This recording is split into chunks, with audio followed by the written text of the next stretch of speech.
At Kumarakotam in Kanchipuram, Muniratnam Mudaliyar, a senior staff of the Matam, saw Swaminathan.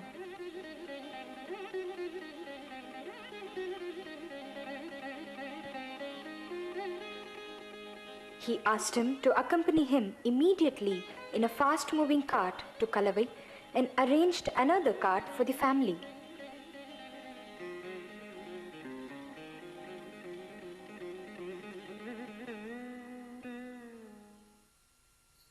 The boy thought that he was being urgently taken only to attend on his elder cousin. The staff slowly explained to him that his cousin also had attained Siddhi after only 8 days of initiation, and that Swaminathan himself was going to be installed as the 68th Shankaracharya. The boy was shocked. He did not know what to do except uttering the word Rama Rama.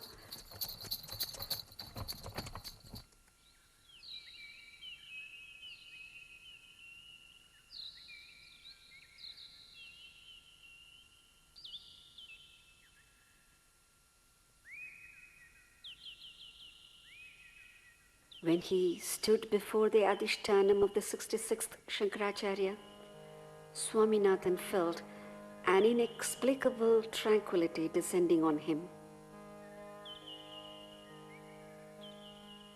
With telegraphic consent from his father, procedural rituals were gone through. Jalashayam gatva snatva asmadashramat paramahamsashramam pravishami Om bhuhu sanyastam maya Om bhuvaha sanyastam maya Om suvaha sanyastam maya. He was installed as Pujya Shri Chandrasekharendra Saraswati Swamigal, the 68th Shankaracharya of the Kanchi Kamakoti Peetham, on 13th February 1907. He bhagavo brahma adhihi bhoho Mama hridaye hridayam te dadami. Swaminathan's mother reached Kalavai, followed by the father.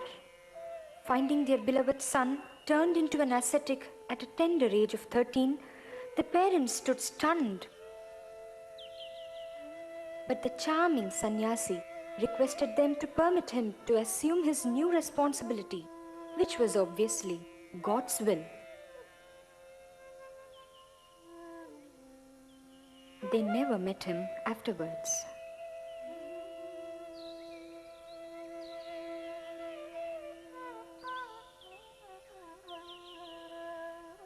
Succession to the Kanchi Kamakoti Peetham required adopting sannyasa from brahmacharya itself.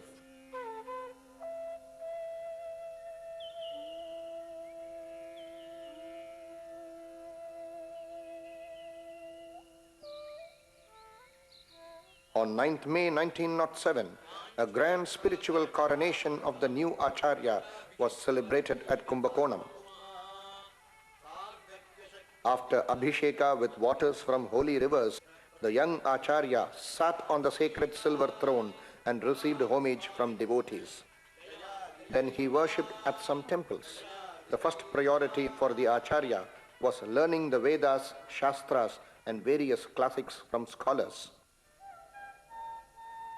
To avoid distraction by devotees, a secluded village, Mahendra Mangalam, was chosen for his stay for 3 years.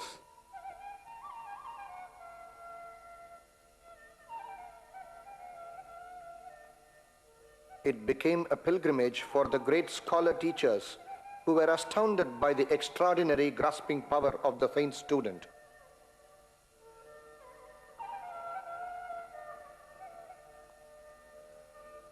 Such privileged teachers included learned giants like Mahamahopadhyaya Painganadu Ganapati Shastri, Mahamahopadhyaya Venkatasubba Shastri, Varahur Venkatrama Shastri, Mahamahopadhyaya Karungulam Krishna Shastri, and such others.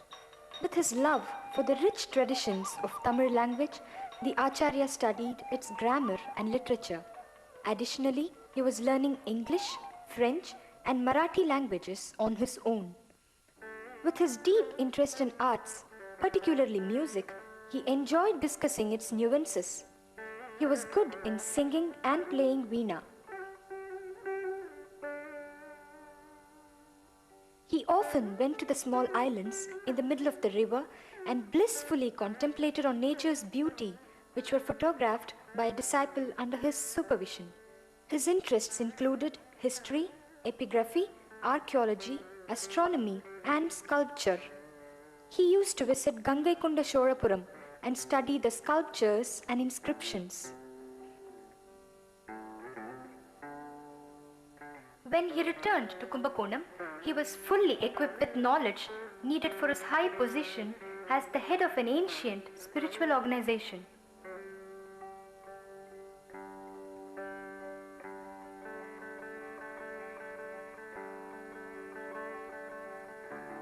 He arranged to erect suitable adhishtanams for his guru and Paramaguru at Kalavai, where he was initiated into the sannyasa order. He streamlined the administration of the Matham.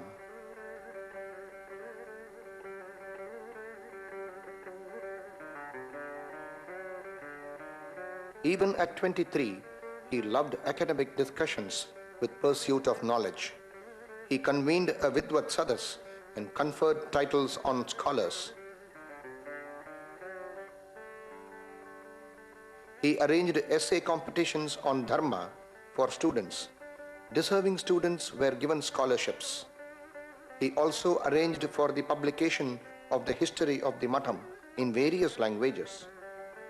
At Tanjavur, the Maratha royal family paid their respects to the Acharya and hosted his camp. For the Kumbakonam Mahamaham festival, corresponding to the Kumbh Mela of North India, the Madras Muslim Youth Association sent 200 volunteers to help the gathering of devotees. In appreciation of this service, the Acharya gifted a silver cup to them. He got the leading epigraphist T.A. Gopinatha Rao to examine the centuries-old copper-plate grants relating to the Matham and publish the same. These are relevant to the history of our country also. He firmly believed in the cultural unity of Bharat from Kanyakumari to Kashmir. He showed serious concern for the country to become free from foreign rule. In 1918, when Khadi cloth was propagated under Mahatma Gandhiji's Swadeshi scheme, the Acharya himself switched over to Khadi for the rest of his life. The Acharya started his Vijaya Yatra in 1919.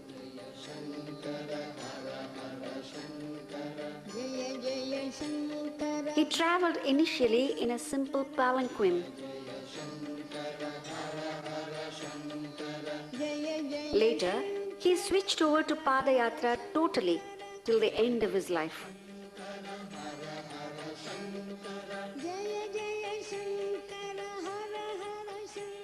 At Pattishwaram, the Acharya asked the revolutionary patriot Subramanya Shiva, who was afflicted with leprosy, to come close to him and blessed that the country would soon be free.